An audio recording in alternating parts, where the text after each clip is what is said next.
Libra Overseas Education. Admission open for 2024 to 2025. Vikatan நேயர்களுக்கு வணக்கம். It's me Madhavan KS. இந்த டைம் வந்து நிச்சயமாக வந்து ஸ்டூடெண்ட்ஸ் அண்ட் பேரண்ட்ஸ்க்கு வந்து ஒரு பெரிய கன்ஃபியூஷன் டைமாக இருக்கும். இந்த டைமில் உங்களுக்கு கிளாரிட்டி கிடைச்சா நிச்சயமாக சூப்பராக இருக்கும். எந்த விஷயத்தில் கிளாரிட்டின்னு பார்த்தீங்கன்னா வந்து எம்பிபிஎஸ்ல எந்த காலேஜ் சேரணும் அப்படின்ற ஒரு கன்ஃபியூஷன் இருக்கும். அப்புறம் நம்ம இந்தியாவில் படிக்கலாமா இல்லை அப்ராடில் படிக்கலாமா அப்படின்ற ஒரு குழப்பமும் இருக்கும். அந்த குழப்பங்கள் எல்லாத்துக்குமே வந்து இந்த இன்டர்வியூ வந்து ஒரு சொல்யூஷன் தர இன்டர்வியூவாக தான் இருக்கும். இந்த இன்டர்வியூவில் நம்ம கூட ஜாயின் பண்ணிக்கிறது லிம்ராவிலேருந்து திரு முகமது கனி சார் தான். வணக்கம் சார். வணக்கம். வணக்கம், எப்படி இருக்கீங்க சார்? ரொம்ப நல்லா இருக்கேன், பிஸியாகவும் இருக்கேன். ஆமாம், இந்த டைம் நிச்சயமாக அவங்க டைம் கிடைக்கிறது ரொம்ப கஷ்டமான விஷயம் தான் இருக்கும். சார், எப்படி சார் இந்த வருஷம் நீட் தேர்வுலாம் நல்லா முடிஞ்சிருக்கு? மாணவர்கள் எப்படி சொல்கிறாங்க? நீட் எக்ஸாம்ஸ் ஈஸியாக இருந்துச்சுன்னு சொல்கிறாங்களா இல்லை எப்படி சொல்கிறாங்க? நீட் எக்ஸாம் இப்போ வந்து ஈஸியாக ஆரம்பிச்சு. ஏன்னா தமிழ்நாட்டை பற்றி நிறைய கோச்சிங் இன்ஸ்டியூட் வந்துருச்சு. பட் அதுக்கு முன்னாடி பார்த்தீங்கன்னா போன வருஷம் 2023 நீட் எழுதின மாணவர் எண்ணிக்கை வந்து 1,15,000 பேர் இருந்தாங்க. பட் இந்த வருஷம் 1.5 லட்சம் மாணவர் வந்துட்டாங்க. ஸோ இன்னொரு 30,000 மாணவர் தமிழ்நாட்டில் பார்த்தீங்கன்னா நீட் எக்ஸாம் வந்து கூடுதலாக எழுதியிருக்காங்க. பட் என்னன்னா நமக்கு மெடிக்கல் அட்மிஷன் சீட்ஸ், இது அலாட்மெண்ட் சீட்ஸ் அப்படின்னு பார்க்கல வந்து 12 மெடிக்கல் சீட்ஸ் தான் அவைலபிள் இருக்கு. ஸோ ஒரு 12 மெடிக்கல் சீட்ஸ்க்கு ஒரு 1.5 லட்சம் மாணவன்றப்ப வந்து 1:12 ரேஷியோ ஆவரேஜாக வந்துடுது. அந்த மாதிரி பார்க்கறது வந்து ஸ்டூடெண்ட்ஸ் ஈவன் நான் நீட்டில் ஒரு 400 மார்க் எடுக்கேன், 450 மார்க் வாங்கியிருக்கேன் அப்படின்ற பட்சத்தில் தான் அவங்க மெடிக்கல் அட்மிஷன்ஸ் கிடைக்கல தமிழ்நாட்டில். அது ஒரு பெரிய டிசப்பாயின்மெண்ட், ஷாக்காக இருக்குது பார்க்கறது. சார், இப்போ வந்து ஸ்டூடெண்ட்ஸ் அண்ட் பேரண்ட்ஸ் ரெண்டு பேருக்குமே அவங்க வீட்டுக்குள்ளே ஒரு பெரிய குழப்பமாகவே போயிட்டுருக்கு. எம்பிபிஎஸ் வந்து நம்ம இந்தியாவில் படிக்கலாமா இல்லை அப்ராடில் போய் படிக்கலாமா? ஃபர்ஸ்ட் ஆஃப் ஆல் எந்த மாதிரி க்ரைட்டீரியாவில் இந்தியாவில் அவங்க படிக்கலாம், இல்லை க்ரைட்டீரியா மாறிச்சுன்னா எந்த க்ரைட்டீரியாவில் அப்ராடில் படிக்கலாம் சார்? இன்னைக்கு பார்த்தீங்கன்னா நான் எல்லா பெற்றோருக்கும் சொல்கிற அட்வைஸ் வந்து ஃபஸ்ட்டு நீங்கள் தமிழ்நாட்டை ட்ரை பண்ணுங்க. சரி, நான் வந்துட்டு எல்லா பெற்றோருக்கும் ஒரு ஆசை, இல்லை மகனுக்கு இல்லை மகளை வந்து தமிழ்நாட்டில் தான் மெடிசன் படிக்கணும்னு ஆசை. பட் வாய்ப்பு மறுக்கப்படுது. எப்படி வாய்ப்பு மறுக்கப்படுது? நான் வந்து நீட்ன்ற ஒரு எக்ஸாம் எழுதியிருக்கேன். அந்த எக்ஸாமில் நல்ல மதிப்பெண் எடுத்திருக்கேன். எனக்கு கவர்மெண்ட் மெடிக்கல் காலேஜில் அட்மிஷன்ஸ் கிடைக்குது. நம்ம மதிப்பெண் கொஞ்சம் குறைவாக இருக்குது. ப்ரைவேட் மெடிக்கல் காலேஜில் போய் கொடுக்குறது ஒரு வசதி இல்லை. இப்போ ப்ரைவேட் மெடிக்கல் காலேஜ்னு பார்த்தா இப்போ தமிழ்நாட்டில் வந்து வருட கட்டணம் ஃபீஸ் வந்து ஒரு 19 lakhs rupees 25 lakhs rupees வரும். அப்போ ஒரு 5 வருஷம் மருத்துவ படிப்பு ஒரு 1.5 கோடி கிட்ட வந்து, அப்போ 1.5 கோடி வந்து ஒரு சராசரி மிடில் கிளாஸ் ஃபேமிலி மெம்பர்ஸ்லாம் அஃபோர்ட் பண்ண முடியாது. ஸோ வாய்ப்புகள் எப்படி மறுக்கப்படுது? எதிர்பார்த்த மார்க் நீட்ல இல்லை அப்படின்னா உங்களுக்கு வந்துட்டு தமிழ்நாடு வந்து பிரைவேட் காலேஜில் கொடுக்குறது வசதி இல்லை. இந்த இடையில தான் வந்து மாணவன் வந்து வெளிநாட்டை போய் படிக்கலாமான்னு பார்க்க யோசிக்கல. வெளிநாட்டில் போய் அகைன் நிறைய சாய்ஸ் நம்மளுக்கு இருக்கு. ரஷ்யா போறாங்க, சைனா போறாங்க, Kazakhstan, Kyrgyzstan, Uzbekistan, Georgia, Armenia, Philippines அப்படின்னு நாடுகள் போறாங்க. ஒவ்வொரு ஆண்டு தமிழில் ஒரு 2000 மாணவர்கள் படிக்க போறாங்க. நான் எப்பவுமே பெற்றோருக்கு வந்து ஒரு கல்வி ஆலோசகர் சில அட்வைஸ் கொடுப்பேன். நீங்க வெளிநாட்டுக்கு அனுப்புறது உங்களோட தனிப்பட்ட விருப்பம். ஸ்டூடெண்ட்ஸ் மருத்துவம் படிக்கிறது அவங்களோட தனிப்பட்ட விருப்பம். பட் நம்ம ஊர்ல நிறைய வந்து உங்களுக்கு மெடிக்கல் எஜுகேஷனோட டியூரேஷனோ, சப்ஜெக்ட்ஸ், ஒரு காலேஜோட இன்ஃப்ராஸ்ட்ரக்சர் நிறைய பேருக்கு இன்னும் தெரியாது. அன்டில் மெடிக்கல் அட்மிஷன்ஸ் முடிச்சு அவங்களுக்கு கிடைக்கிற வரைக்கும்.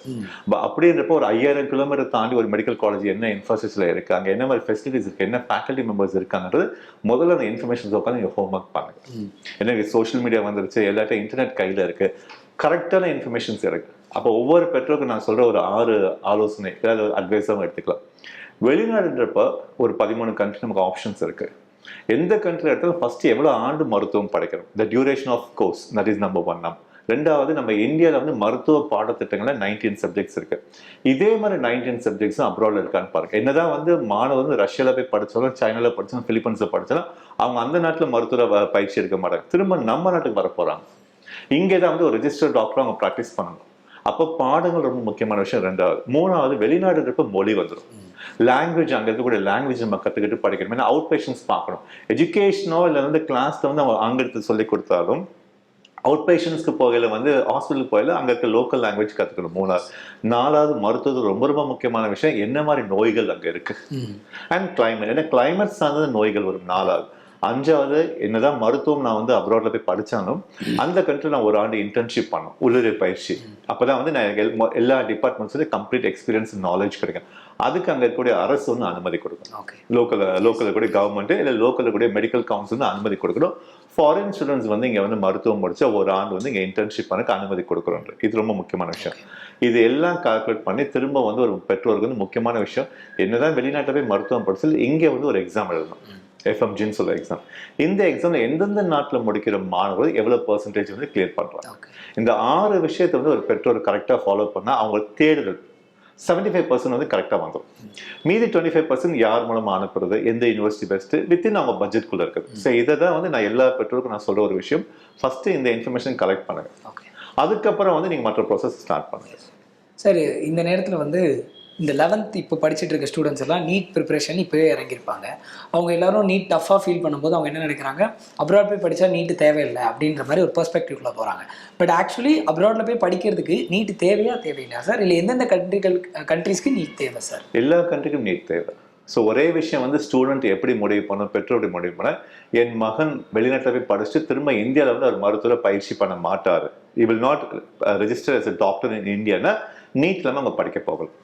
இல்லை என் அப்ராட்ல முடிச்சுட்டு வேற ஒரு கண்ட்ரி, ஃபார் எக்ஸாம்பிள் ஒரு மாணவர் ரஷ்யாவில் போய் படிக்கிற, இல்லை பிலிப்பைன்ஸ் படிக்கிற, நீட் எழுதலை, அந்த கண்ட்ரிக்கு போயிட்டாரு. பட் திரும்ப நம்ம தமிழ்நாட்டில் வந்து மருத்துவ பயிற்சி பண்ணணும் அப்படின்னு பண்ண முடியாது. ஸோ நீட்ன்றது கட்டாயம், வெளிநாட்டுக்கும் வந்து நீட் வந்து கட்டாயம். ஸோ நீட் எக்ஸாம் எழுதிக்கணும், அதை தேர்ச்சி பெற்றுக்கணும். இப்போ நம்ம ஊரில் தான் வந்து ஒரு கவர்மெண்ட் மெடிக்கல் ஸ்கூலில் வந்து அட்மிஷன் கிடைக்கிறதுக்கு ஒரு மாணவர் 550 மார்க்ஸ் ஸ்கோர் பண்ணணும். பட் வெளிநாடுக்கு அவ்வளோ சிரமங்கள் இல்லை. 125 இல்லை 110 மார்க்ஸ் இந்த மினிமம் குவாலிஃபைங் மார்க் தான் அக்செப்ட் பண்ணிக்கலாம். இப்போ நிறைய பேர் கிட்ட கேட்பாங்க, சார் வந்துட்டு நீட் வந்து குவாலிஃபை ஆயிருக்கணும்னு போகணும், +2 அடிப்படை மார்க் எவ்வளோ நீங்கள் செலெக்ஷன் ப்ராசஸ் கேட்பாங்க. அந்த மாதிரி பெற்றோருக்கு நாங்கள் சொல்றது +2 வந்து ஃபிசிக்ஸ் கெமிஸ்ட்ரி பதில் 50% இருந்தால் போதும். பட் நீட் எழுதிருக்கணும், நீட்ல வந்து குவாலிஃபை ஆகும். அது இல்லாமல் மருத்துவம் படிக்க அப்ராடுக்கு போறாங்கன்னா திரும்ப நம்ம தமிழ்நாட்டில் இந்தியாவில் மருத்துவரை வந்து பயிற்சி பண்ண முடியாது. முகமது சார், இப்போது நீங்கள் வந்து ஃபர்ஸ்ட் ப்ரிஃபரன்ஸ் வந்து தமிழ்நாட்டிலே சேர ட்ரை பண்ணுங்கள். கிடைக்காத மாணவர்களுக்கு, வாய்ப்பு மறுக்கப்பட்ட மாணவர்கள் வந்து அப்ராடில் ட்ரை பண்ணலாம் அப்படின்னு. அப்ராட் போது எந்தெந்த கண்ட்ரீஸ்லாம் நீங்கள் சஜஸ்ட் பண்ணுவீங்க சார்? அப்ராடுன்னு பார்க்கலாம் பார்த்தா ஆப்ஷன்ஸ் பெற்றோர் கையில் இருக்குது. பட் நான் வந்து பிலிப்பைன்ஸ் ஒன்று தான் ப்ரொமோட் பண்ணுறேன். என்ன முக்கியமான ஒன்லி பிலிப்பைன்ஸ். ஏன்னா லிம்ரா ஸ்டார்ட் பண்ண டே நம்பர் 1ல இருந்து இப்போ வரைக்கும் பிலிப்பைன்ஸ் ஒன்று தான் ப்ரொமோட் பண்ணுறோம். அடிப்படை காரணங்கள் இன்னைக்கு பெற்றோருக்கு நிறைய தெரியும், ஸ்டூடெண்ட்ஸ் தெரியும். ஏன்னா லிம்ரா மூலமாக ஒரு 1750 மாணவர் வந்து பிலிப்பைன்ஸில் முடிச்சுட்டு வந்துட்டாங்க. தமிழ்நாட்டில் எனக்கு வந்து மெடிக்கல் கவுன்சில் பதிவு பண்ணி தமிழ்நாட்டிலையும் இந்தியா முழுக்க டாக்டரை பயிற்சி எடுத்துட்டு இருக்காங்க. இப்போ ஒரு இந்த ப்ரோக்ராம் முதல் முறையை பார்க்குற ஒரு பெற்றோருக்கு ஒரு சின்ன கேள்வி இருக்கும், ஏன் பிலிப்பைன்ஸ்க்கு அனுப்பலாமா, பாதுகாப்பான ஒரு நாடு, அங்கே இருக்க எஜுகேஷன் சிஸ்டம் எப்படி இருக்கும், இல்லை லிம்ரா மூலமாக படிச்சுட்டு ஒரு ஸ்டூடெண்ட் நான் பேசணும், அவங்களோட எஜுகேஷன் எப்படி இருக்கு, ஃபேக்கல்டி மெம்பர்ஸ் எப்படி இருக்கு, அங்கே சேஃபாக இருக்காங்களா, தங்கும் இடம், சாப்பாடு எப்படி இருக்குது, இது எல்லா ரெஃபரன்சஸ் நம்ம கொடுக்குறோம். அப்போ ஒரு பெற்றோருக்கு வந்து முதல் முக்கியமான விஷயம் என்ன அப்படின்னா, ஏன் பிலிப்பைன்ஸ் அப்படின்றது வந்து இந்தியாவும் பிலிப்பைன்ஸ் நோய் ஒற்றுமை ஒரே மாதிரி நம்பர் 1. 2வது வந்து இன்னொரு மொழியை கற்றுக்கணும்னு அவசியம் இல்லை. 3வது பிலிப்பைன்ஸ் அரசு அனுமதி கொடுக்குறாங்க இந்திய மாணவருக்கு பயிற்சி முறைக்கு வந்து இன்டர்ன்ஷிப் பண்ணுறதுக்கு. 4வது ஒரு பெரிய ப்ளஸ் பாயிண்ட், எனக்கு என்னதான் வந்து வெளிநாட்டில் போய் படித்தாலும் பிலிப்பைன்ஸ் படிச்சாலும் இங்கே வந்து ஒரு தகுதி தேர்வு எழுதும், FMG எக்ஸாம். அந்த FMG எக்ஸாம்ல தேர்ச்சி வீதம், பாசிங் குவாலிஃபிகேஷன் அப்படின்னு பார்க்கல 80%க்கு மேலே பிலிப்பைன்ஸ் ஒரு நாடு தான் இருக்கு. கம்பேரிட்டிவ் பார்க்கலாம், நமக்கு நேபர் கண்ட்ரி அப்படின்னு பார்த்தா ரஷ்யா வந்து 17%, சைனா 12%. அப்போ ஒரு கண்ட்ரி மாத்திரம் பாருங்க 81% FMG பாசிங் பர்சன்ட், நமக்கு அடுத்த கண்ட்ரி 17%. அப்போ இந்த டிஃபரன்ஸ் பார்க்கல பெற்றோருக்கு அது ஈஸியா போகுது. அது எதனால நம்ம பிலிப்பைன்ஸ் வந்து 80%, மற்ற ரஷ்யா கண்ட்ரி 17? நல்ல கேள்வி, உங்களுக்கு புரியுற மாதிரி சொல்றேன். இப்போ இந்த FMG எக்ஸாம் யார் நடத்துறது, ஃபாரின் மெடிக்கல் கிராஜுவேட் எக்ஸாம் யாருன்னா நேஷனல் போர்ட் ஆஃப் எக்ஸாம் நடத்துறாங்க.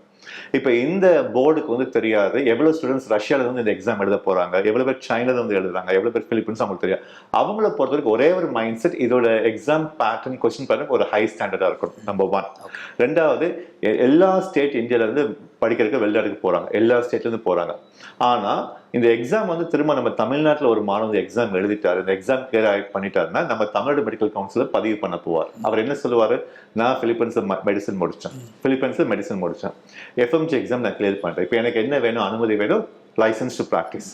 அப்போ ஒரு முக்கியமான விஷயம், கேள்விகள், அந்த எக்ஸாம்ல கேட்கிற கேள்விகள் நம்ம ஊர்ல வர நோய்கள் பத்தி தான் இருக்கும்.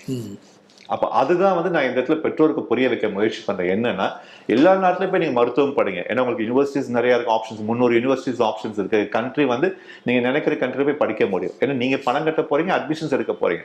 ஆனா அடிப்படையா ஒரு முக்கியமான விஷயம் தான், இந்த FMG எக்ஸாம் வந்து எழுதே இல்லை, நம்ம தமிழ்நாட்டுல இந்தியாவில் வர நோய்கள் பத்தி தான் கேட்பாங்க. அப்ப பிலிப்பைன்ஸ் இந்தியாவும் ஒரே நோய் இருக்கனால அந்த மாணவருக்கு வந்து எந்த சிரமம் இல்லாம இந்த எக்ஸாம் வந்து ஃபர்ஸ்ட் அட்டெம்ப்ட்ல கிளியர் பண்ண முடியும். ஸோ இதுதான் அந்த பாசிங் பர்சன்டேஜ்க்கான வித்தியாசம். ஓகே சார், இப்போ வந்து பிலிப்பைன்ஸுன்னு போது அங்கே நிறைய காலேஜஸ் இருக்கு, நீங்க எந்த காலேஜ் சஜஸ்ட் பண்ணுவீங்க? இப்போ பிலிப்பைன்ஸ் வந்து பார்த்தீங்கன்னா ஒரு 55 medical college on the whole கம்ப்ளீட்டாக பிலிப்பைன்ஸ், அதில் கவர்மெண்ட் அப்ரூவ்டு இருக்கு. பிலிப்பைன்ஸோட பிரசிடென்ட் ஆஃபீஸ் வந்து அப்ரூவ் லிஸ்ட் ஒரு 21 மெடிக்கல் காலேஜ், அதில் வந்து 2 காலேஜ் நம்ம அட்மிஷன் வாங்கி கொடுக்கணும். ஒன்று வந்து பார்த்தீங்கன்னா ப்ரோக்கன்ஷியஸ் ஸ்கூல் ஆஃப் மெடிசன் அப்படின்னு, இது 1954 ஸ்டார்ட் பண்ணது, ஒரு 54 ஏக்கர்ஸ் அண்ட் ஆல்மோஸ்ட் ஒரு 1400 பெட்ல ஒரு சூப்பர் மல்டி ஸ்பெஷாலிட்டி ஹாஸ்பிட்டல் இருக்கு. இந்த காலேஜுக்கு லிமிடெட் அட்மிஷன்ஸ் வாங்கிருக்கிறோம். இன்னொரு காலேஜ் தபோ மெடிக்கல் ஸ்கூல் ஃபவுண்டேஷன், இது 1976 ஸ்டார்ட் பண்ணது. ஒரு 6 acres ஒரு campus and with 250 bed size capacity. என்ன டிஃப்ரென்ஸ் மற்ற 21 மெடிக்கல் காலேஜ் இந்த 2 காலேஜுக்கு வந்து இந்த 2 காலேஜும் ஒரு ட்ரஸ்ட் மூலமா இயங்குது. அப்ப பெற்றோருக்கு ஒரு நம்பிக்கை என்ன அப்படின்னா, இப்போ எங்கிட்ட அவங்க கான்டாக்ட் பண்ணல, அவங்க கேட்பாங்க சார் வருஷம் வருஷம் ஃபீஸ் ஏறிடுமா, இல்ல இந்த வருஷம் நம்ம சொல்ற ஃபீஸ் தான் வந்து அடுத்த வருஷம் இருக்குமா, அதுக்கு அடுத்த வருஷம் இருக்குமான்னு இருக்கு. நாங்க என்ன பண்ணோம், இந்த வருஷம் பேரண்ட்ஸ் யாரெல்லாம் அட்மிஷன் அவங்களுக்கு ஒரு அக்ரிமெண்ட் சைன் பண்ணி கையில கொடுத்தோம்.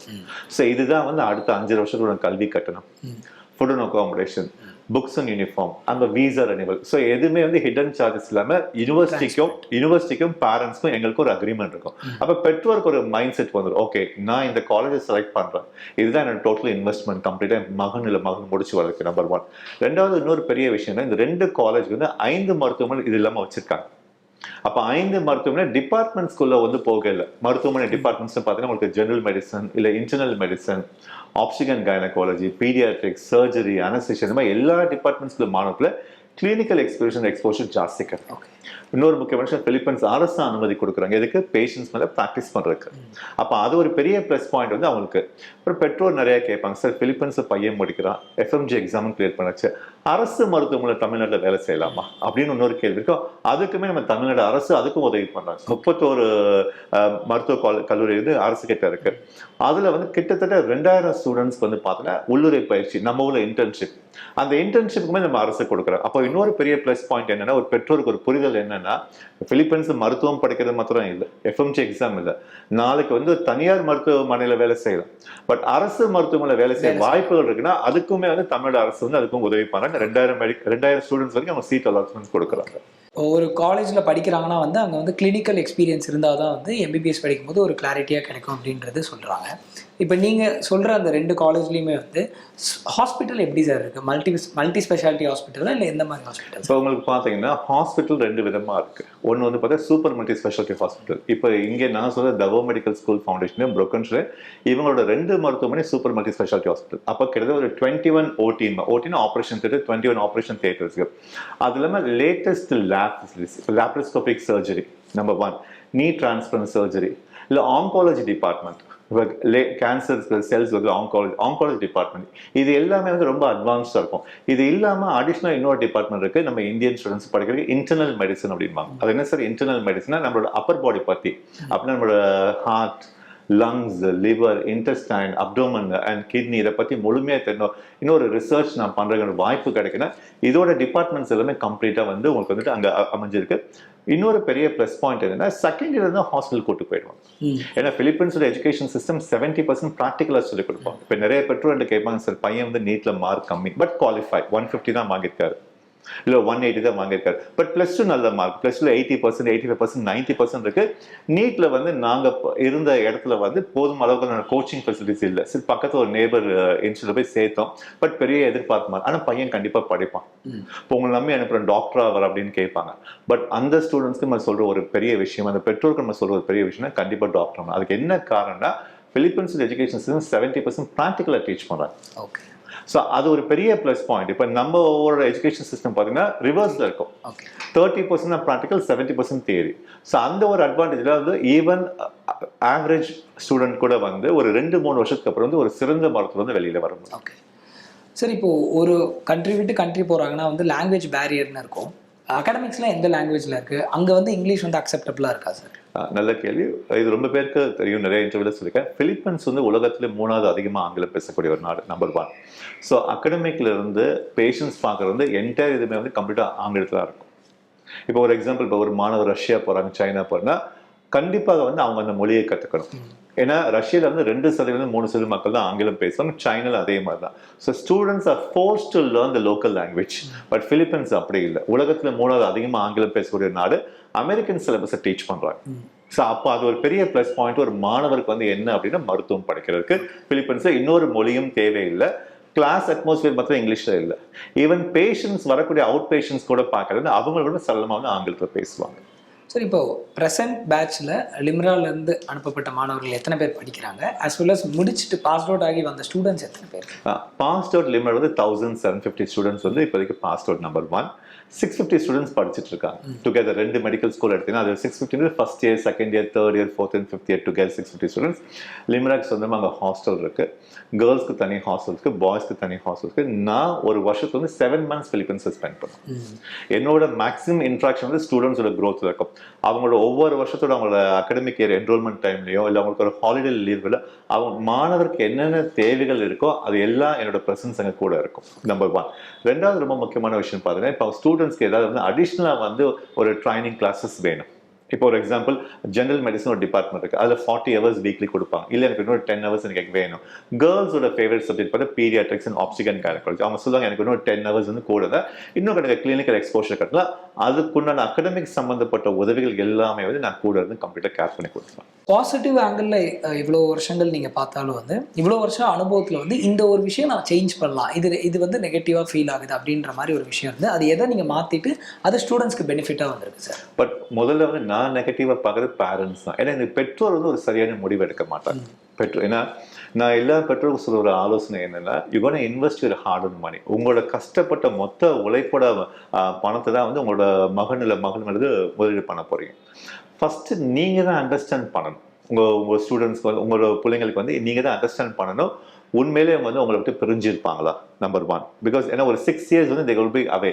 என்னதான் வந்து வருஷத்துக்கு ஒரு வாட்டி லீவுக்கு இங்கே வந்தாலும் ஒரு 6 வாரம் இருந்துட்டு போனாலும் நம்மளை விட்டு பிரிஞ்சிருப்பாங்க, நம்பர் 1. ரெண்டாவது, அவங்களுக்கு வந்து பேசிக் ஃபவுண்டேஷன் நாலேஜ் தெரியும், எப்படி என்னோட மகனோட பிஹேவியர், சைல்ட்ஹுட் பிஹேவியர் எப்படி இருக்கும், தென் அடல்ட் பிஹேவியர் எப்படி இருக்கும்னு சொல்லிட்டு. இது இல்லாம ஒரு மாணவர் பிலிப்பைன்ஸ்க்கு வந்து நான் கரியர் கவுன்சிலிங் கொடுப்பேன். என்னோட இன்வால்மெண்ட் எப்படி இருக்குன்னா, ஸ்டூடெண்ட் ரெகுலராக வாட்ச் பண்ணிட்டே இருப்பேன். அவங்களோட கிளாஸஸ் எப்படி வராங்க, எக்ஸாம்ஸ் எப்படி போயிருக்கு. ஒரு எக்ஸாம்பிள், எக்ஸாம் ரிசல்ட் வந்துருச்சு, எதிர்பார்த்த மார்க் அந்த பையனுக்கு உட்காந்து கவுன்சிலிங் பண்ணி அது என்ன சப்ஜெக்ட், அது அகடமிக், அது லேப் ஓரியன்ட் சப்ஜெக்டா இல்லை டிபார்ட்மெண்டல் சப்ஜெக்ட் நம்ம உட்காந்து தனிப்பட்ட முறை கவுன்சிலிங் பண்ணி கொடுப்போம். ஸோ ஸ்டூடெண்ட்ஸை மேக்ஸிமம் நம்ம என்கரேஜ் பண்ணுறது. பட் இன்னைக்கு லாஸ்ட் ஒரு 4-5 years நமக்கு அட்மிஷன்ஸ் எடுக்க வர ஸ்டூடெண்ட்ஸோட எண்ணிக்கைன்னு பார்த்தீங்கன்னா ஒரு 100 ஸ்டூடெண்ட்ல 65 to 70% கேர்ள்ஸ் தான் இருக்காங்க. ஏன்னா இயல்பா வந்து ஒரு விஷயம் பிடிவாதம், எதுல பிடிவாது, மருத்துவம் தான் படிப்பாங்க. ரெண்டாவது நல்லாவும் படிப்பாங்க. ஸோ எனக்குமே வந்து பார்க்கல, இன்னைக்கு பெற்றோர் வந்து மேக்ஸிமம் கவுன்சிலிங் பண்ண பெண் குழந்தை தான் கொண்டு வராங்க. அதுக்கு பசங்க படிக்க மாட்டாங்கன்னு சொல்ல வரல, பட் அந்த டிஃபரன்ஸ் கம்பேரிட்டிவ்ல பார்க்கறதுல சொல்ற வர மெஜாரிட்டி பர்சன்ட் வந்து பெண் குழந்தைங்க தான் இருப்பாங்க. சார், அப்பார்ட் ஃப்ரம் அகாடமிக்ஸ், அவங்க என்னதான் காலேஜ் லைஃப் அப்படின்னு நினைச்சு அவங்க என்ஜாய் பண்ண போனாலும் அவங்களுக்கு எந்தெந்த விஷயங்கள் அவங்களோட லீஜர் டைமுக்கு? In general, we have sports activities. ஏன்னா there are also children, there are also upcoming children. அவங்களுமே வந்து ஆரோக்கியமா இருக்கும். We have all the sports activities. இப்போ அவங்க என்னென்ன இண்டிவிஜுவல் ஸ்போர்ட்ஸ்ல வந்து அவங்க வந்து what ever they played in the school, அது எல்லாமே அங்கே வந்து we have all the facilities. Plus we celebrate all the Indian festivals. இப்போ நம்ம ஊர்ல வந்து ஒரு certain community ஒரு ஃபெஸ்டிவல் செலிப்ரேட் பண்ணும், இல்லை ஒரு certain religion ஒரு ஃபெஸ்டிவல் செலிப்ரேட் பண்ணும். பட் அங்கே வந்து we are all called as an Indian. We have students from North India, we have students from Andhra, we have students from Tamil Nadu. So we celebrate all the Indian festivals. So regular culturals, sports events, இந்த மாதிரி இருக்கும். 3rd year 4th year வர ஸ்டூடெண்ட்ஸ்க்கு seminars and conference இருக்கும். இப்போ பார்த்தீங்கன்னா clinical பேத்தாலஜின்னு ஒரு department நம்ம ஸ்டூடெண்ட்ஸ் வந்து டாப்பராக வந்தாங்க, கிளினிக்கல் பேத்தாலஜி. ஸோ அந்த மாதிரி வந்து சப்ஜெக்ட் வைஸ்ல வந்து we do a lot of conference and seminars. It depends upon எந்த லெவல்ல ஸ்டூடெண்ட்ஸ் இருக்காங்க, எந்த லெவல்ல அவங்க first year, second year, third year அப்படின்னு அந்தந்த லெவல் வந்து we do a lot of engagements and activities. Sir, ஒரு பெர்ஸ்பெக்டிவ் பெற்றோர்களுக்கு என்ன வருதுன்னா, ஃபாரினில் போய் படித்தா அப்படி வந்து பார்க்கும்போது எக்ஸ்பென்சஸ் அதிகமாயிரும், இங்கே படிக்கிறத விட எக்ஸ்பென்சஸ் அதிகமாயிரும் அப்படின்னு நினச்சிட்டு அந்த ஸ்டூடெண்ட்டை வந்து இங்கே வேறு ஏதாவது ஒரு ஸ்ட்ரீம் லைனுக்கு மாற்றிடுறாங்க. ஸோ ஆக்சுவலி இந்த டிஃப்ரென்ஸ் எப்படி சார் இருக்கும் இங்கே இருக்கிறதுக்கும் அங்கே படிக்கிற எக்ஸ்பென்சஸ்? ஒரே விஷயம் தான் எப்படின்னா, இப்போ நான் கவுன்சிலிங் பண்ணாலும் ஒரு தெளிவான இன்ஃபர்மேஷன் கொடுத்துருவோம். இப்போ அப்ராடில் போய் படிக்கணும் என்ன காஸ்ட் வரும், எவ்வளோ டியூரேஷன்ஸ் இருக்கும், தெளிவான இன்ஃபர்மேஷன் கொடுத்துரும். பெற்றோருக்கு ஒரு சின்ன வந்து ஒரு செட் பேக் இருக்கும். என்ன செட் பேக் அப்படின்னா, என்னால் வந்து இந்த பணம் அஃபோர்ட் பண்ண முடியுமா முடியாதா. இப்போ நம்மளே லிம்ரால பார்த்து இப்போ professional school of medicine admission வாங்கி கொடுக்குறோம். ஒரு 5 வருஷத்துக்கு இதோட கல்வி கட்டம் 21 லட்சம் வந்துடும். இப்போ பெற்றோர் எங்கிட்ட அப்ரோச் பண்ணி, சார் இந்த 21 lakhs வந்து நான் ஒரே பேமெண்ட்டை கட்டணுமா? இல்லை, 11 இன்ஸ்டால்மெண்ட் ஆப்ஷன்ஸ் கொடுக்குறோம். அந்தந்த வருஷத்துல வந்து 2 செமிஸ்டர் வரை அந்த செமிஸ்டர் அந்த பணத்தை வந்து நீங்க வந்து பிரிச்சு கட்டலாம், நம்பர் ஆப்ஷன் கொடுக்குறோம். அதே மாதிரி ஃபுட் அண்ட் அகாமடேஷன் நம்ம ஆப்ஷன்ஸ் கொடுக்குறோம். ஸோ பெற்றோர் வந்து இதெல்லாம் வந்து ஒரு ஹோம் ஒர்க் பண்ணிட்டு அப்புறம் அவங்க ஃபினான்ஷியல் வந்து அவங்களோட ரெஸ்பான்சிபிலிட்டி என்ன, இது எப்படி இது கான்ட்ரிபியூட் பண்ண முடியும், சோர்ஸ் ஆஃப் இன்கம் என்ன, இல்லை நம்மகிட்ட திரும்ப வராங்க எஜுகேஷன் ஒன்று ஏதாவது நம்ம ட்ரை பண்ணி போகலாமான்னு வரும். நீங்கள் பேங்க்ஸ் வந்து பார்த்தீங்கன்னா ஆல்மோஸ்ட் வந்து இப்போ உங்களுக்கு வந்து 85% வரைக்கும் லோன் கொடுக்குறாங்க banks. It has various requirement. அந்த மாதிரி பேங்க் லோன் வாங்கலாம் நான் போய் படிக்க முடியும்னா அதுக்குள்ள அரேஞ்ச்மெண்ட்ஸ் ப்ராசஸ் நம்ம பண்ணி கொடுக்குறோம். சார் இப்போ இங்கேருந்து ஒரு ஸ்டூடெண்ட் வந்து பிலிப்பைன்ஸில் போய் படிக்கணும்னா கவர்மெண்ட் சைட்லேருந்து என்னென்ன கைட்லைன்ஸ் கொடுத்துருக்காங்க சார்? கவர்மெண்ட் சைடில் இல்லை, பட் வந்து நம்மளோட தேசிய மருத்துவ ஆணையம், நேஷனல் மெடிக்கல் கமிஷன், அவங்க வந்து நவம்பர் 18, 2021 ஒரு விதிமுறை கொண்டு வராங்க. நீங்கள் வெளிநாட்டுக்கு எந்த நாட்டுக்கு வேணும் போய் படிங்க, பட் இந்த 8 விதிமுறை வந்து நீங்கள் அவசியம் ஃபாலோ பண்ணணும் அப்படின்னு இருக்காங்க. நான் என்னோட நிறைய இன்டர்வியூஸில் சொல்லியிருக்கேன். பட் ஸ்டில் இந்த வருஷம் ஃபர்ஸ்ட் டைம் நிறைய பேர் நம்ம ப்ரோக்ராம் பார்க்க இருப்பாங்க, மெடிக்கல் அட்மிஷன்ஸ் வந்து ப்ராசஸ் பண்ணுறதுக்கு. அவங்களுமே வந்து என்ன அப்படி இந்த இன்ஃபர்மேஷன் தெரிஞ்சுக்க தான் சொல்கிறேன். எந்த கண்ட்ரிலும் போய் படிங்க, நம்பர் 1. ஆனால் உங்களோட கோர்ஸ் டியூரேஷன் மினிமம் 54 months இருக்கணும், நம்பர் 1. 54 months வந்து உங்களோட மருத்துவ கல்வி பாடம் இருக்கணும், நம்பர் 1. 2வது, எப்படி இந்தியாவில் 19 மெடிக்கல் சப்ஜெக்ட்ஸ் இருக்கு, அந்த சப்ஜெக்ட்ஸை நீங்கள் அப்ராடில் படிச்சுக்கணும், நம்பர் 2. நம்பர் 3 வந்து நீங்களோட எஜுகேஷன் கம்ப்ளீட்டாக வந்து இங்கிலீஷில் இருக்கணும். பை லாங்குவேஜ் கோர்ஸ்னு அக்செப்ட் பண்ண மாட்டோம். இப்போ நிறைய பேர் கேட்பாங்க பை லாங்குவேஜ் என்னன்னா, ஒரு எக்ஸாம்பிள் ஒரு மாணவர் ரஷ்யாவில் படிக்கிற 3 ஆண்டு அவர் இங்கிலீஷில் படிச்சிருப்பாரு, 4வது அவர் பை லாங்குவேஜில் படிக்கிறேன். ஏன்னா அவுட் பேஷன்ஸ் பார்க்கணும். அதே மாதிரி சைனாவில் படிக்கிற மாணவர்கள் ஃபர்ஸ்ட் 3 years இங்கிலீஷில் படிப்பேன், பட் 4th year பை லாங்குவேஜில் படிப்பேன், ஏன்னா அவுட் பேஷன்ஸ் பார்க்கறதுக்கு. ஸோ 3வது முக்கியமான விஷயம் என்னன்னா, உங்களோட course of duration completely should be in English. 4வது, டிரான்ஸ்ஃபர் இஸ் நாட் பாசிபிள். ஒரு யூனிவர்சிட்டியில் படிக்கிறீங்க, இல்லை ஒரு கண்ட்ரியில் படிக்கிறீங்க, 2 வருஷம் படிப்பு முடிச்சிங்க, 3வது வருஷத்துக்கு வேற ஒரு யூனிவர்சிட்டிக்கு வேற ஒரு நாட்டுக்கு மாறி இருந்தீங்கன்னா இந்த புதிய விதிமுறைப்படி அது செல்லாது. 4வது. 5வது, செலக்ட் பண்ண யூனிவர்சிட்டி சொந்தமாக ஹாஸ்பிட்டல் இருக்கணும். 6வது, அந்த ஹாஸ்பிட்டல் 1 ஆண்டு இன்டர்ன்ஷிப் பண்ண, அந்த இன்டர்ன்ஷிப் உங்க படிப்பு முடிஞ்சதுக்கு அப்புறம். அதுல இன்னொரு விதிமுறை என்ன சொன்னா, அந்த இன்டர்ன்ஷிப்க்கு வந்து அங்க லோக்கல் இருக்கக்கூடிய பிலிப்பினோ ஸ்டூடெண்ட்ஸ்க்கோ இல்ல ரஷ்யன் ஸ்டூடெண்ட்ஸ்க்கு கொடுக்கக்கூடிய லைசன்ஸ் அத்தாரிட்டி உங்களுக்கும் கொடுத்துருக்கணும். 7வது விதிமுறை வந்து, என்னதான் நீங்க வெளிநாட்டுல போய் படிச்சணும், திரும்ப நம்ம ஊர்ல வந்து அன்னைக்கு இருக்கக்கூடிய தகுதி தேர்வு, இன்னைக்கு FMGன்னு சொல்றோம், அன்னைக்கு அந்த தேர்வு என்ன வேணாலும் மாறலாம், அந்த எக்ஸாம் கிளியர் பண்ணி இங்க 1 ஆண்டு இன்டர்ன்ஷிப் பண்ணணும். 8வது, இதெல்லாம் 10 வருஷத்துக்குள்ள முடிச்சிருக்கோம். இது எல்லாமே அப்படின்னா 2024 ஒரு மாணவர் வந்து மெடிக்கல் அட்மிஷன்ஸ் எடுக்கிறாருன்னா, அவர் வெளிநாட்டில் மருத்துவம் முடிச்சு தமிழ்நாட்டில் வந்து திரும்ப டாக்டர் வந்து 10 வருஷத்துக்குள்ள ஒரு பதிவு பண்ணிக்கணும். இது எல்லாம் கம்ப்ளீட்டா இருந்தால் தான் வந்து ஒரு மாணவர் வந்து டாக்டர் வந்து வெளியில வந்து ரெஜிஸ்டர்ட் டாக்டர் வெளியில வர முடியும். இது வந்து பார்த்துட்டு இருக்க ஸ்டூடெண்ட்ஸ், பேரண்ட்ஸ், அப்புறம் நிறைய பேருக்கு வந்து இது ஒரு கிளியர் இன்ஃபர்மேஷனாக இருக்கும் சார் நீங்கள் சொன்னது. Thank you so much for that. And இப்போ நெக்ஸ்ட்டு பார்த்தோன்னா வந்து ஒரு பிலிப்பைன்ஸில் போய் படிக்கிறாங்க அப்படின்னா அந்த மாணவர் வந்து இங்கே வந்து கண்டிப்பாக FMG எக்ஸாம் எழுதியே ஆகணும். படிச்சுட்டு இருக்கும் போதே இந்த ட்ரைனிங் வந்து லிம்ராலேருந்து ப்ரொவைட் பண்ணுறீங்களா சார்? ஆமாம், நல்ல கேள்வி. ப்ரீ ஃபைனல் இயர் அப்படின்போம். ஏன்னா ஒரு ஸ்டூடெண்ட் வந்து அவரோட 5th year வரணும் pre final. So pre final இந்த ட்ரைனிங் ஸ்டார்ட் பண்ணிடுவோம். ஸோ என்ன ஒரு விஷயம்னா, 2 பகுதியாக போயிடும். மொத்தம் 19 மெடிக்கல் சப்ஜெக்ட்ஸ் இருக்குது கம்ப்ளீட்டாக. இதில் வந்து நான் கிளினிக்கல் சப்ஜெக்ட்ஸ் இங்கே நம்ம டீச் பண்ணுவோம். அவங்க வந்து திரும்ப இங்கே வந்து எக்ஸாமுக்கு வந்து ஒரு 3 months முன்னாடி அவங்க இந்தியா வந்துட்டாங்கன்னா, நான் கிளினிக்கல் சப்ஜெக்ட், கிளினிக்கல் சப்ஜெக்ட்ஸ் எல்லாமே நம்ம அங்கேயே ட்ரைனிங் கொடுத்தோம். அப்போ ஒரு பெரிய ப்ளஸ் பாயிண்ட் என்ன அப்படின்னா, அந்த மாணவருக்கு வந்து எந்த சிரமமும் இல்லாமல் 2வது ஃபர்ஸ்ட் அட்டெம்ப்ட் வந்து பெட்டராகவும் கிளியர் பண்ணி வெளியில் வர முடியும். எந்த கண்ட்ரிக்கு போக வேண்டாம், இங்கே போய் மருத்துவம் படிக்க வேண்டாம் அப்படின்னு நீங்கள் சஜஸ்ட் பண்ணுங்க. ஆஸ் வெல் அஸ் அது எதனால் வேண்டாம்னு நீங்கள் சொல்கிறீங்கன்ற இன் ஜெனரல் நான் சொன்ன அந்த ஒரே ஒரு விஷயம், அந்த 8 விதிமுறை சொன்னேன் பார்த்தீங்களா, அதில் எல்லா விதிமுறை எல்லா நாடுகளும் ஃபாலோ பண்ணலாம். ஆனால் அதில் 6வது விதிமுறை ரொம்ப முக்கியமான விஷயம், லைசன்ஸ் டு ப்ராக்டிஸ் அப்படின்பாங்க. Licence to practise equal to domestic student. அதுதான் அந்த விதிமுறையோட பாலிசி. அது வந்து என்னோட நாலேஜ்ல இப்போ வரைக்கும் நான் ஒரு 22 வருஷமா இந்த கல்வித்துறையில இருக்கேன். ஒரு 1750 டாக்டர்ஸை உருவாக்கியிருக்கேன். இப்போ இந்த நிமிஷம் வரைக்கும் அப்பார்ட் ஃப்ரம் பிலிப்பைன்ஸ் வேற எந்த ஒரு கண்ட்ரியும் லைசன்ஸ் டு ப்ராக்டிஸ்னு கொடுக்கலாம். அதுதான் ரொம்ப முக்கியமான விஷயம்.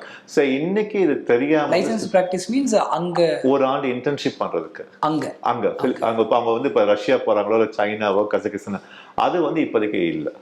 அது இருந்தாதான் வந்து திரும்ப நம்ம தமிழ்நாட்டுல இந்தியாவில தான் வந்து மருத்துவரை வந்து பயிற்சி பண்ணி ரெஜிஸ்டர் பண்ணவும் முடியும். ஸோ அப்போ அங்க படிக்கிற ஸ்டூடெண்ட்ஸ்க்கு என்ன சார் பாதிப்பு மாதிரி ஆயிடுது? 2 விதமான ஸ்டூடெண்ட்ஸ் இருக்காங்க. இப்போ ஒரு எக்ஸாம்பிள் பார்த்தா, இப்போ ரஷ்யாவில் ஒரு மாணவர் படிக்கிறாருன்னா ரஷ்யன் ஸ்டூடெண்ட்ஸ் அங்கேயே படிக்கிறாங்க, இந்தியன் ஸ்டூடெண்ட்ஸ் போய் படிக்கிறாங்க. இந்த இந்தியன் ஸ்டூடெண்ட்ஸ்க்கு வந்து எப்படி தேவைன்னா, ரஷ்யன் ஸ்டூடெண்ட்ஸ்க்கு ஈக்குவலாக கொடுக்குற லைசன்ஸ் வந்து இந்தியன் ஸ்டூடெண்ட்ஸ்க்கு அவங்க வந்து கொடுத்துருக்கணும். ஆனால் அது கொடுக்கணும். இப்போ வரைக்கும் எந்த ஒரு கவர்மெண்ட்டும், எந்த ஒரு கவர்மெண்ட், பிலிப்பைன்ஸ் தவிர எந்த ஒரு கவர்மெண்ட்டோ இல்லை எந்த ஒரு மெடிக்கல் ஏஜென்ட்ஸ் அவார்டிங் பாடி இப்போ வரைக்கும் அஃபிஷியலா அனௌன்ஸ் பண்ணல, நாங்க ஃபாரின் மெடிக்கல் ஸ்டூடெண்ட்ஸ்க்கு நாங்க வந்து லைசன்ஸ் கொடுக்குறோம், இல்ல ஃபாரின் மெடிக்கல் ஸ்டூடெண்ட்ஸ் எங்க கண்ட்ரில வந்து ரெஜிஸ்டர்ட் யூனிவர்சிட்டி ஒரு மெடிசன் முடிச்சா நாங்க லைசன்ஸ் கொடுக்குறோம். இப்போ வரைக்கும் அனௌன்ஸ் பண்ணல பிலிப்பைன்ஸ் ஒன்று தவிர. ஸோ அப்போ அங்கே அதர் கண்ட்ரியில், ரஷ்யா அந்த மாதிரி கண்ட்ரியில் படிச்சுட்டு வர ஸ்டூடெண்ட்ஸ்க்கு இங்கே பெனிஃபிட் இல்லையா சார்? இனி எப்படின்னா, இந்த NMC விதிமுறை 2021 அப்புறம் தான் வந்துச்சு. ஸோ அதுக்கு முன்னாடி போன ஸ்டூடெண்ட்ஸுமே ஓல்டு ரூல்ல வருவாங்க. ஸோ 2021 அப்புறம் வந்து 2022லயோ இல்லை 23 இல்லை இந்த வருஷம் யாராவது போகிற ஸ்டூடெண்ட்ஸ் இந்த புதிய விதிமுறை வந்து ஃபாலோ பண்ணுவாங்க. ஓகே சார், இப்போ சமீபத்தில் லிம்ரா நடத்தின ஒரு FMG கிளியரன்ஸ், எஃப்எம்ஜி எக்ஸாம்ஸ் வந்து கிளியர் பண்ணி அந்த ஸ்டூடெண்ட்ஸ்க்குலாம் வந்து அவார்டு வந்து நம்ம தமிழ்நாடு சுகாதாரத்துறை அமைச்சர் மா சுப்பிரமணியம் அவர்கள் வந்து கொடுத்தாங்க. அந்த நிகழ்வை பற்றி சொல்லுங்கள் சார். ஏன்னா இது ஒவ்வொரு வருஷம் நம்ம நடத்திக்கிட்டு இருக்கோம். ஏன்னா என்ன ஒரு பெரிய விஷயம் இல்லை, லிம்ராவை நம்பி ஒரு நூற்றுக்கணக்கான ஸ்டூடெண்ட்ஸ் வராங்க. பெற்றோருக்கு பார்த்து நிறைய கனவு இருக்கும். ரெண்டாவது வந்து நம்ம மேலே வந்து ஒரு நம்பிக்கை வைக்கிறாங்க. நம்ம அதை வந்து எப்படின்னா வெறும் ஒரு மெடிக்கல் அட்மிஷன்ஸ் மாதிரி பார்க்காம அவங்கள முழுமையாக வந்து பிலிப்பைன்ஸ் கொண்டு போய் ஒரு 5 வருஷம் அங்கே தங்க வச்சு மருத்துவம் முடிச்சு அந்த நாட்டில் டிகிரி வாங்கி திரும்ப இங்கே வந்து ஒரு தகுதி தேர்வு எஃப்எம்ஜி எக்ஸாம் அந்த எக்ஸாமை கிளியர் பண்ணி இங்கே நம்ம ரெஜிஸ்டர் பண்ணி ப்ராக்டிஸ் பண்ண வைக்கிறோம். ஸோ இன்னைக்கு இருக்க அரசு வந்து நிறைய உதவிகள் செய்கிறாங்க. இது ஒரு சின்ன விஷயம். 2 வருஷத்துக்கு முன்னாடி வந்து எஃப்எம்ஜிக்கு வந்து பார்த்தீங்கன்னா கவர்மெண்ட் சீட் அலாட்மெண்ட் அப்படின்னு இருக்கு. அப்படின்னா இன்டர்ன்ஷிப் பண்ணுறதுக்கு வெறும் 276 சீட்டாக இருந்துச்சு. அது இப்போ புதிய அரசு வந்து அது 1881 சீட்டை இன்க்ரீஸ் பண்ணிக்காங்க. 2 இயர்ஸ்க்கு தான் கொடுத்தாங்க. ஆனால் இப்போ அண்மையில் திரும்ப இன்னொரு 2 இயர்ஸ்க்கு அதை இன்க்ரீஸ் பண்ணிக்காங்க. இது என்ன நல்ல விஷயம் அப்படின்னு கேட்டிங்கன்னா, ஒரு பெற்றோருக்கு ஒரு சின்ன கேள்வி இருக்கும். சார், நான் வந்து ஒரு அரசு ஊழியர், இல்லை வந்து நான் வந்து அரசு நடத்தக்கூடிய ஒரு பள்ளியில் வந்து ஒரு ஆசிரியர். எனக்கு ஒரு ஆசை, என் மகன் இல்லை மகள் வந்து ஒரு அரசு மருத்துவமனையில் ஒரு டாக்டராக வேலை செய்யலாம். ஏன்னா பிரைவேட் ஹாஸ்பிட்டல்ஸ்ல வந்து எல்லா ஹாஸ்பிட்டல்ஸ்ல வந்து டோர்ஸ் ஆர் ஓப்பன். ஏன்னா அவங்களுக்கு டாக்டர்ஸ் தேவை. சரி, எடுத்துப்பாங்க. அரசு மருத்துவமனை கிடைக்குமானா அதுவுமே கிடைக்கும். ஸோ இப்போ அண்மையில வந்து நம்ம தமிழக அரசு வந்து இன்னொரு பில் பாஸ் பண்ணுங்க. எப்படின்னா இன்னொரு 2 வருஷத்துக்கு வரைக்கும் இன்னொரு 2000 ஸ்டூடெண்ட்ஸ் இருக்கு இங்க வந்து ஆட்டோமேட்டிக் ஒர்க் பண்ணலாம். ஸ்டைஃபனும் கொடுக்குறாங்க. முன்னாடி வந்து ஊதியம் இல்லை. 1 வருஷம் வேலை செய்யறதுக்கு வந்து ஒரு ஊதியம் இல்லை. மாதம் வந்து 26,450 வந்து ஸ்டைஃபனும் கொடுக்குறாங்க. பிலிப்பைன்ஸ்ல முடிச்சுட்டு வந்த மாணவர்கள் இங்க 1 இயர் இன்டர்ன்ஷிப் பண்ணும்போது இந்த ஸ்டைஃபன் ஒவ்வொரு மாதமும் வெளிநாட்டுல இருந்து முடிச்சுட்டு மாணவர்களுக்கு ஆக்சுவலா. சார், இந்த கேள்வி வந்து இப்போது மெடிக்கல் வந்து முன்னாடிலாம் எப்படின்னா, முன்னாடி இல்லை இப்போ கூட வந்து எம்பிபிஎஸ் கிடைக்கலன்னா பிடிஎஸ் படிக்க போவாங்க. இந்த மாதிரி அதர் கோர்சஸ் சூஸ் பண்ணுவாங்க. பிலிப்பைன்ஸில் அந்த மாதிரி சூஸிங் இது இருக்கா? பட் பிலிப்பைன்ஸ் இருக்கு. பட் இந்தியன் ஸ்டூடெண்ட்ஸ்க்கு ஆப்ஷன்ஸ் இந்தியன் ஸ்டூடெண்ட்ஸ் இங்கேருந்து ஒரே ஒரு ஆப்ஷன்ஸ் அந்த கண்ட்ரி பெர்மிட் பண்ணிருக்க ஒரே ஒரு ஆப்ஷன்ஸ் என்ன அப்படின்னா எம்பிபிஎஸ் மட்டும் தான் ஆப்ஷன்ஸ். பட் அங்கே வந்து பார்த்தா பிலிப்பைன்ஸில் வந்து பார்த்தீங்கன்னா நிறைய இன்டர்நேஷனல் ஸ்டூடெண்ட்ஸ் படிக்க வருவாங்க. ஏன்னா அவங்களோட எஜுகேஷன் சிஸ்டம் நல்லா இருக்கும். இன்னைக்கு பார்த்தீங்கன்னா கோவிட்க்கு அப்புறம் வந்து நம்மளோட ஹெல்த் கேர் இண்டஸ்ட்ரி வந்து 300-400 மடங்கு வந்து கூடிடுச்சு. டாக்டர்ஸோட தேவை, டாக்டர்ஸோட டிமாண்ட் தெரிய ஆரம்பிச்சு. ஸோ ஏஷியாவில் வந்து ஒரு சேஃபஸ்ட் கண்ட்ரி அப்படின்னு பார்க்கல பிலிப்பைன்ஸ். ரெண்டாவது ஏஷியாவில் அது ஒன்று தான் இங்கிலீஷ் ஸ்பீக்கிங் கண்ட்ரி. ரெண்டாவது மூணாவது ஒரு பெரிய அட்வான்டேஜ் மெடிக்கலுக்கு அப்படின்னு பார்க்கறது they have the best infrastructure and teaching faculty members. So இதெல்லாம் வந்து ப்ளஸ் பாயிண்ட்ஸ்னு பார்க்கல. எனக்கு குளோபலாக வந்து பார்த்தா ஒரு 45-50 கண்ட்ரி வந்து ஸ்டூடெண்ட்ஸ் வந்து பிலிப்பைன்ஸ்க்கு மருத்துவம் படிக்க வராங்க. சார், நம்ம இவ்வளோ நேரம் வந்து நான் கேட்ட கேள்விக்கெலாம் வந்து நிதானம் தெளிவாக கலந்து பதில்கள் சொல்லியிருக்கீங்க. அது நிச்சயமாக நேயர்கள் பார்த்துட்டு இருக்க எல்லாருக்குமே தெரியும். இது எல்லாத்துக்குமே முக்கியமான காரணம் 22 வருடத்துக்கு மேலே இந்த துறையில் லிம்ரா நிறுவனத்தை ரொம்ப அருமையாக கொண்டு போயிட்டுருக்கீங்க. லிம்ரா நிறுவனத்தை பற்றி சொல்லுங்கள் சார். எங்கள் நிறுவனம் வந்து பார்த்தா 2002 ஆரம்பிச்சது. ஸோ ஆரம்பிக்கையில் வந்து இது இவ்வளோ வளர்ச்சி இவ்வளோ தூரம் இருக்கும்னு தெரியல. ஆனால் ஒரே ஒரு சிந்தனை என்ன அப்படின்னா, ஒரு பெற்றோர் நம்மளை நம்பி வராங்க, ஒரு மாணவர்னா அவங்களுக்கு முழுமையான ஒரு சேவை நம்ம கொடுக்கணும். நம்பர் 1 இதுதான் வந்து எங்களோட பாலிசி. அப்புறம் வந்து கொஞ்சம் கொஞ்சமாக வந்து அதை க்ரோத் பார்க்க ஆரம்பிச்சது. 2011 அப்புறம் தான் மெடிக்கல் ஸ்டடீஸ்குள்ள வந்து கம்ப்ளீட்டாக முழுமையாக என்ட்ரு ஆரம்பிச்சோம் மெடிக்கல் ஸ்டடீஸ். ஏன்னா அப்போ ஒரு பெரிய பார்த்தீங்கன்னா டிமாண்ட் ஒரு பக்கம் ஹையாக இருக்கும், பட் ஷார்ட்டேஜ் ஒரு பக்கத்தில் இருக்கும். இப்போ கூட நான் சொன்ன நீட் எவ்வளோ மாணவர்கள் எழுதியிருக்காங்க, எவ்வளோ பேர் கிடைக்காது. ஸோ அப்போ மெடிக்கல் ஸ்டடீஸ்னு வரல. இப்போ மெடிக்கல் ஸ்டடீஸ்க்கு உகந்த நாடு என்னன்னு சொல்லி நான் ஹோம்ஒர்க் பண்ண பிலிப்பைன்ஸ் நம்பர் 1 ஐடென்டிஃபை பண்ணுது. அடுத்து பெற்றோர் நிறைய பேர், சார் நீங்கள் பிலிப்பைன்ஸ்க்கு அனுப்புறீங்க, ஓகே எனக்கு அதெல்லாம் ஓகே, பட் நம்ம ஊரில் வந்து ஒரு எக்ஸாம் ஒன்று எழுதணும், அந்த எக்ஸாம் ரொம்ப டிஃபிகல்ட்டி, அந்த எக்ஸாம் கிளியர் பண்ண முடியாது சொல்லி என்னோட ஃபேமிலி டாக்டர்ஸ் சொன்னாங்க, எங்கள் ரிலேட்டிவ்ஸ் சொன்னாங்க சொல்கிறேன். ஸோ அதுக்குண்டான பயிற்சி லிம்ரா வந்து 2013 ஸ்டார்ட் பண்ணோம். அதுதான் வந்து எஃப்எம்ஜி கோச்சிங். ஸோ அதில் வந்து இன்னைக்கு சக்ஸஸ்ஃபுல்லாக பார்த்தா 10 இயர்ஸ் ரன் பண்ணியிருக்கோம். இன்னைக்கு ஒரு விஷயம் பெருமையாக சொல்றது என்னன்னா, 22 வருஷம் நம்ம கல்வித்துறையில் இருந்தாலும் இந்த எஃப்எம்ஜின்ற எக்ஸாம் வந்து 10 இயர்ஸ் லிம்ராவோட தான் சென்னையில் ரன் பண்ணியிருக்கோம் சக்ஸஸ்ஃபுல்லாக. தமிழ்நாடு முழுக்க வேறு யாரும் இல்லை. நம்பர் 2. மூணாவது, ஈவன் வேற நாட்டில் படிச்ச ஒரு மாணவர் எங்கிட்ட வந்து சேர்ந்தது அவங்களுக்கு நம்மளால முடிஞ்ச உதவிகள் சேரும். இப்போ நம்ம கிட்ட வந்து எஃப்எம்ஜி கிளாஸ் வந்து பார்த்தா மற்ற கண்ட்ரி ஸ்டூடெண்ட்ஸும் வராங்க. பட் ஒரு சின்ன டிஃபரன்ஸ்னா பிலிப்பைன்ஸ் படிக்கிற மாணவர் 4 மாசம் இந்த எக்ஸாமை கிளியர் பண்ண முடியும். இதே ஒரு ரஷ்யாவில், சைனா, கசகஸ்தான் 1 ஆண்டு அது டிஃப்ரென்ஸ் இருக்குது. ஏன்னா நான் முன்னாடி சொன்ன மாதிரி இன்டர்வியூ வந்து டிசீஸ் பேட்டர்ன் வந்து வேரியஸ் ஆகும். ஸோ அவங்களுக்கு வந்து அட்லீஸ்ட் ஒரு 1 இயர் டைம் தான் ப்ரிப்பரேஷன்ஸ் பண்ணுவேன். அது முடிச்சதுக்கப்புறம் வந்து அவங்களுக்கு அரசு மருத்துவமனையில் வேலை வேணும், இல்லை தனியார் பண்ணால் அதுக்குள்ள உதவிகள் கம்ப்ளீட்டாக நம்ம செஞ்சு கொடுக்குறோம். சார், நீங்கள் சொன்னீங்க இந்த மாதிரி மற்ற கண்ட்ரீஸ்லலாம் வந்து லைசன்ஸ் கிடையாது, பிலிப்பைன்ஸில் மட்டும்தான் வந்து ப்ராக்டிஸ் பண்ணுறதுக்கு லைசன்ஸ் கொடுக்குறாங்க இந்தியன் ஸ்டூடெண்ட்ஸ்க்கு அப்படின்னு. அது உண்மையா சார்? இது வந்து எல்லா பெற்றோர் என்கிட்டையும் கேட்பாங்க. பட் நான் சொல்ல பெற்றோர்கிட்ட விசாரிங்க என்பேன். பட் நான் வந்து அதுக்கூட ரெக்கார்ட் ப்ரூஃப் கொடுத்துருவேன். இப்போ யாராவது ஷோ பார்த்துட்டு இருக்காங்க, யார் பிலிப்பைன்ஸில் வந்து இந்தியன் ஸ்டூடெண்ட்ஸ்க்கு இல்லை இன்டர்நேஷனல் ஸ்டூடெண்ட்ஸ்க்கு லைசன்ஸ் பண்ணால் பிஆர்சி பிலிப்பைன்ஸ் ரெகுலேட்டரி கமிஷன். இப்போ நிறைய பேருக்கு இப்போ இந்த லைசன்ஸ்க்கு வந்து ஏதாவது நம்ம எக்ஸாம் எழுதணுமா அப்படின்னா அதுக்கு ஒரு எக்ஸாம் இருக்கு, PLE, பிலிப்பைன்ஸ் லைசன்சிங் எக்ஸாம். இப்போ உதாரணத்துக்கு ஒரு மாணவர் ரஷ்யாவுக்கு போறேன்னா ரஷ்யன் மொழியில தான் அவங்க எக்ஸாம் எழுதி லைசன்ஸ் வாங்கணும், அவங்களோட லைசன்ஸ் இன்கேஸ் அவங்க எலிஜிபிள் ஆகிறாங்கன்னா. சைனா மொழியில எழுதணும். பட் பிலிப்பைன்ஸ்ல வந்து அஃபிஷியலாக வந்து அவங்க எக்ஸாம் எழுதுறாங்க கூட அந்த எக்ஸாம் இங்கிலீஷ்ல இருக்கும். அந்த சர்டிஃபிகேட் காப்பி இப்போ அண்மையில் வந்து பிலிப்பைன்ஸ் கவர்மெண்ட் கொடுத்த சர்டிஃபிகேட் காப்பி தான் நான் படிக்கிறேன். Registration of foreign medical graduates for medical schools. A foreign student who has been conferred of Doctor of Medicine from Philippines College of Medicine recognized by Commissioner of Higher Education Department completed 12 months of internship in Philippines eligible to register and practice to this end. CHED is hereby mandated to issue a certificate of appropriate documents there. So இந்த ஒரு information தான் வந்து நான் இதில் பதிவு பண்ணுறேன். வெளிநாட்டுக்கு எங்கே வேணாலும் படிக்க போங்க, அது உங்களோட சாய்ஸ். இல்லை வந்து ஒரு யூனிவர்சிட்டி செலக்ட் உங்களோட சாய்ஸ். பட் பெற்றோருக்கு நான் சொல்கிற ஒரு அட்வைஸ் என்ன, வெளிநாட்டில் போய் படித்தா NMC விதிமுறை கிளியராக ஃபாலோ பண்ணுங்க. இல்லைன்னா நாளைக்கு தமிழ்நாட்டில் இந்த டாக்டரை ப்ராக்டிஸ் பண்ணுங்க. அதுக்கு இன்னைக்கு நான் கொடுக்கக்கூடிய ஒரே விளக்கம் என்ன அப்படின்னா, பிலிப்பைன்ஸ் ஒன்று தான் வந்து லைசன்ஸ்டு ப்ராக்டிஸ் கொடுக்குறாங்க. இந்த காப்பி யாராவது இந்த ப்ரோக்ராம் பார்க்கும்போது அந்த ஸ்க்ரீனில் ஒரு நம்பரை கான்டெக்ட் பண்ணி அந்த காப்பி நம்ம ரெஃபரன்ஸ் கொடுக்க முடியும். பெற்றோர் விசாரிச்சதுக்கு அப்புறம் கூட அவங்க அட்மிஷன் ப்ராசஸ் ஸ்டார்ட் பண்ணலாம். நிச்சயமா ஒரு பெரிய நன்றி சொல்லணும் சார். ஏன்னா தமிழ்நாட்டுக்கு வந்து நிறைய நல்ல மருத்துவர்களை வந்து இந்த மாதிரி வந்து நீங்கள் உருவாக்கிட்டு இருக்கிறதுக்கு விகடன் சார்பாக ஒரு பெரிய வாழ்த்துக்கள். அண்ட் இந்த நேர்காணலுக்கு மிகப்பெரிய ஒரு நன்றி சார். ஏன்னா நிச்சயமாக இந்த டைமில் வந்து நிறைய பேருக்கு நான் ஆரம்பத்திலேயே சொன்ன மாதிரி ஒரு குழப்பம் நிறைந்த நேரமாக தான் இது இருக்குது. இந்த இன்டர்வியூ நிச்சயமாக உங்களுக்கு ஒரு தெளிவான இன்டர்வியூவாக தான் இருக்கும் சார். Thank you so much. வாய்ப்பளித்ததுக்கு நன்றி. Libra Overseas Education. Admission open for 2024 to 2025.